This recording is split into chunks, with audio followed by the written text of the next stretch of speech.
Most people fear what they can hear in the woods. Footsteps, branches snapping, something moving just beyond the light. But some fear begins in silence. Because silence means something may already be watching.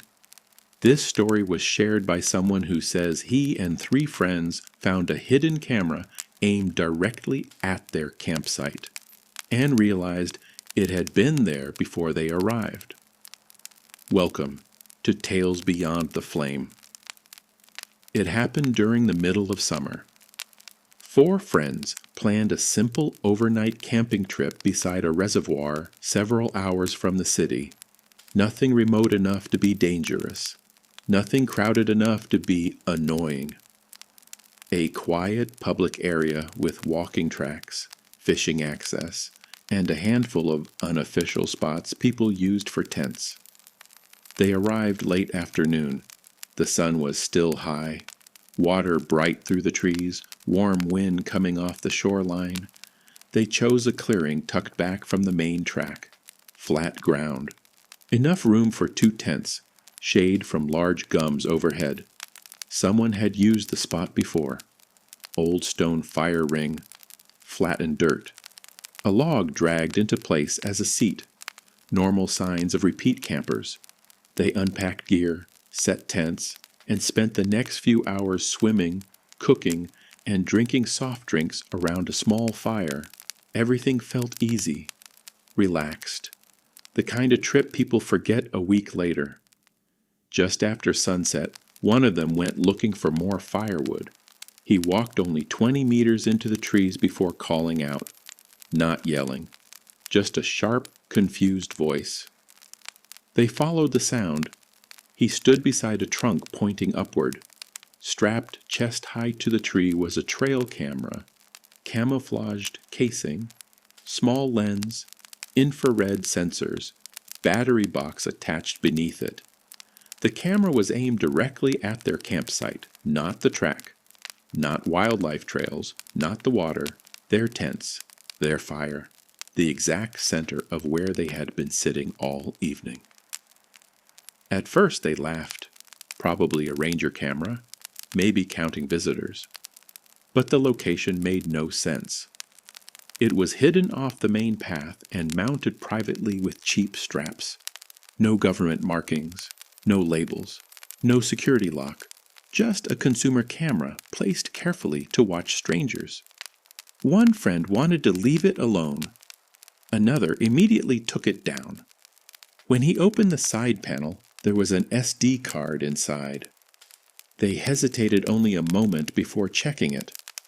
The first files were recent. Them unloading the car, them pitching tents, them swimming earlier through gaps in trees. The camera had captured hours of their day. But there were older files too. Many older files.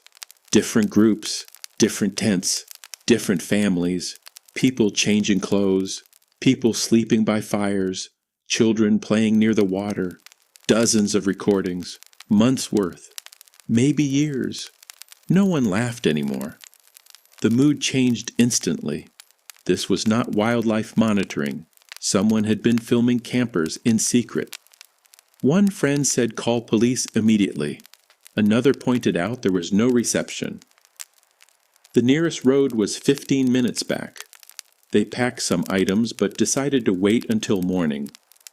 4 people together felt safe enough. They kept the camera with them.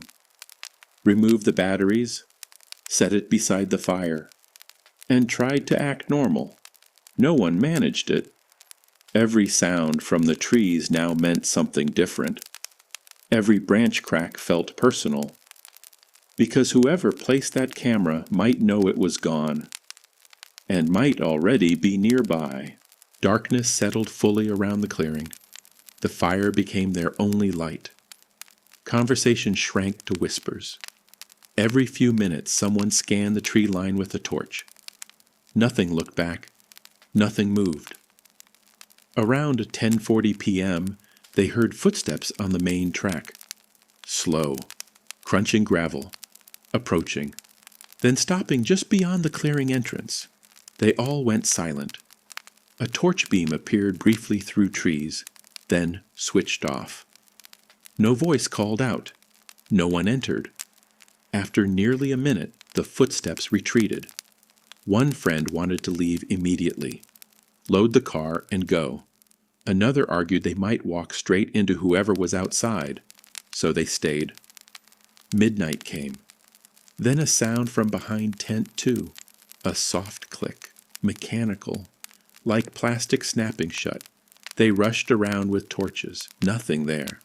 But strapped to a sapling behind the tent was a second camera, smaller than the first, freshly placed, still warm in the casing. That meant someone had approached within meters of them while they sat by the fire, without being seen. Panic replaced debate. They threw gear into bags, stamped out the fire, and sprinted to the cars. The walk-in had felt short. The run-out felt endless. Every shadow looked like a person. Every branch seemed to reach. They reached the vehicle shaking. As headlights swept the track, one of them screamed. Standing 30 meters ahead between 2 trees was a man, tall, thin, hood up, face covered by darkness. He did not move. The driver blasted the horn. Still nothing. Then the figure stepped backward into scrub and vanished. They drove straight to the nearest town police station. Officers took the cameras and statements seriously. The SD cards contained extensive illegal recordings of multiple campers. Investigators searched the reservoir area the next day. They found straps, batteries, and mounting points on several trees. No suspect, no campsite, no vehicle linked to the cameras. Nothing. Weeks later, police released little publicly except a warning about hidden surveillance devices in recreation areas. No arrest was announced. Months passed. Then one of the friends received an envelope with no return address. Inside was a single printed photograph, taken from inside the trees. Their group sitting around the fire that night. Timestamp, 10:43 p.m., 3 minutes after the footsteps on the track. Written on the back were 5 words. You missed the 3rd camera. They checked the media reports again. Police had only recovered 2. None of them ever learned where the 3rd one had been, and none of them camped in the open again. Because the worst part was never being recorded. It was understanding someone had moved around them for hours in darkness, close enough to place cameras by hand, while they believed safety came from sitting together in the light.